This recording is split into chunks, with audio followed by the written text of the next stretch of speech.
Renungan Tetes Embun. Renungan Tetes Embun, Minggu 17 Mei 2026. Doa adalah jembatan cinta. Kutipan diambil dari Yohanes bab 17 ayat 9.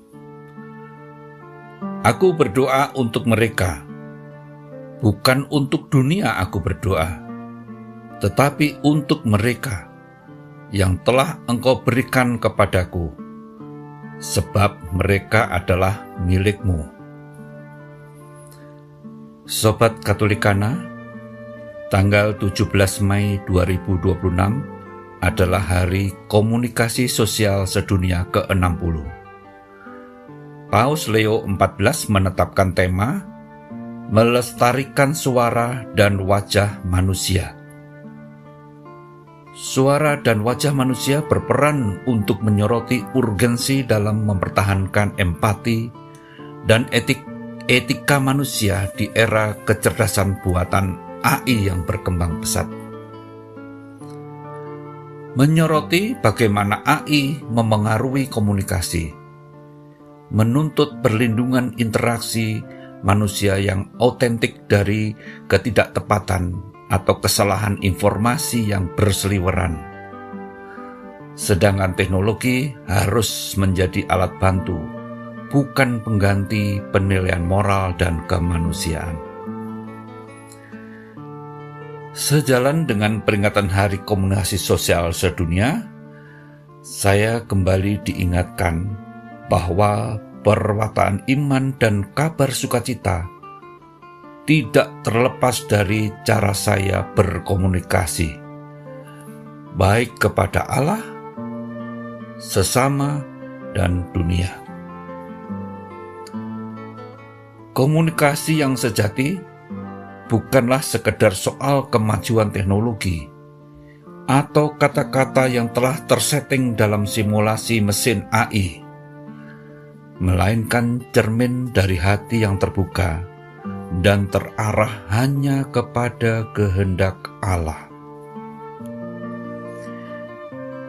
Gereja Perdana telah memberikan teladan dan pengingat bagi saya bagaimana cara berkomunikasi yang sejati, yakni dengan bertekun dalam doa, bersatu sehati menanti bimbingan Roh Kudus.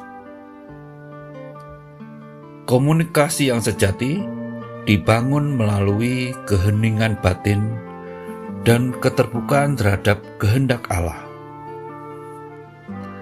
Sobat Katolikana,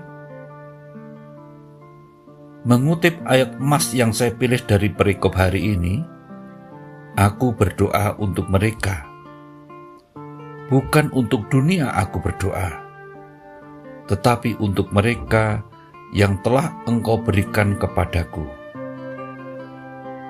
Sehingga bahwa tak lama lagi Dia akan meninggalkan mereka, Ia tak akan membiarkan murid-muridnya sendirian, kocar-kacir di jalanan yang tak tentu arah, bagai anak ayam kehilangan induknya. Sekalipun demikian, Yesus tetap sebagai Sang Gembala sejati. Dia benar-benar berdoa untuk murid-muridnya agar para muridnya hidup dalam persatuan, kekudusan, dan kesetiaan pada kebenaran, yakni doa syafaat yang sangat berguna dalam mengarahkan dan menguatkan di dalam doa saya. Yesus datang ke dunia tidak semata-mata membawa ajaran kasih dalam kata-kata saja, tetapi kasih itu dinyatakan dalam hidup dan pengorbanannya agar saya hidup. Sobat Katolikana, sebenarnya pula Kristus datang ke dunia untuk mendoakan saya, sekaligus sebagai sang pengantara saya untuk mengukuhkan jalan menuju kepada Bapa. serta ucapannya dipanjatkan setelah perjamuan. memberikan penguatan kepada pribadi saya menjadi pribadi yang tahu diri akan status dan posisi di hadapan Sang Bapa. Dengan demikian, doa Yesus adalah sebuah doa keluarga, dan murid-muridnya adalah keluarganya.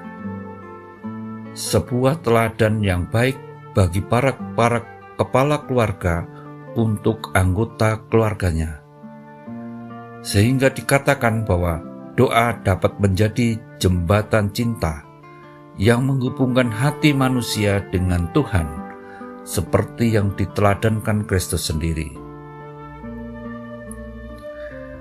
Pesan Tuhan melalui perikop ini, saya dan Sobat Katolikana seyogianya merasa disadarkan betapa besar kasih Kristus, bahwa Dia mengajarkan komunikasi yang sejati, bukan sekedar kata-kata, namun harus dimulai dari keheningan hati dan ketekunan dalam doa, dalam bimbingan Roh Kudus.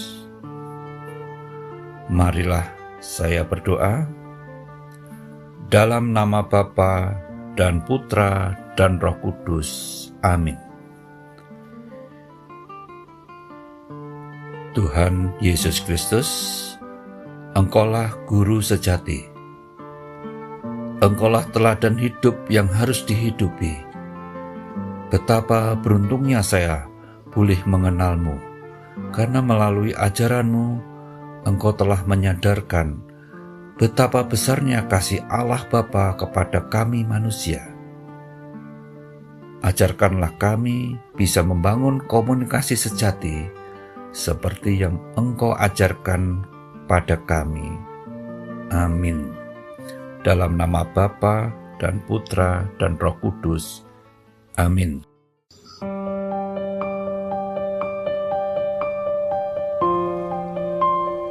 Demikian Anda telah mendengarkan Tetes Embun yang dipersembahkan oleh Radio Katolikana.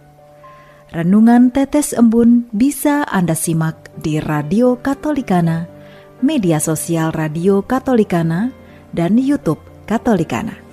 Terima kasih dan sampai jumpa.